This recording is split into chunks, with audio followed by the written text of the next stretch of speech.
আসসালামু আলাইকুম ভাবি, কেমন আছেন? হ্যাঁ ভাবি, আমি খুব ভালো আছি। আপনি কেমন আছেন? আমি বললামই তো আমি খুবই ভালো আছি। আচ্ছা ভাবি, একটু সিম আছে, একটু দিবেন? ভাবি মানে সিম বুঝছেন, একটু দরকার আর কি। ভাবি, আপনি সারাদিন আমার কাছে এগুলো খুঁজবেন, আমি পারবো না দিতে। ভাবি আপনি মুখের উপরে এটা বলে ফেললেন? ছি ভাবি, আমি আশা করিনি। আশাও করতে হবে না। আচ্ছা ভাবি, যখন দিবেনই না তাহলে থেকে তো কোনো লাভ নেই ভাবি। আজকের জন্যই হালকা একটু দেন। আচ্ছা আপা, আপনি চলে যান। আপনি সবসময় আমার কাছে চাল ডাল মুরগি সব কিছু খোঁজেন। আপনি চলে যান, থাকা লাগবে না, বুঝছেন?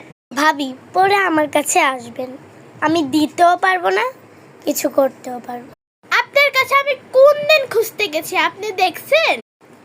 একদিন না একদিন তো খুঁজতেই যাবেন। এখন নয়তো খুঁজতে যান নাই, একদিন না একদিন খুঁজতেই। আল্লাহ মাফ করুক, আপনার বাসার সামনে যাতে আল্লাহ আমাকে না। একদিন না একদিন তো আল্লাহ নিবেই। আল্লাহ ধৈর্যশীল, আল্লাহ সব কিছু করতে পারে।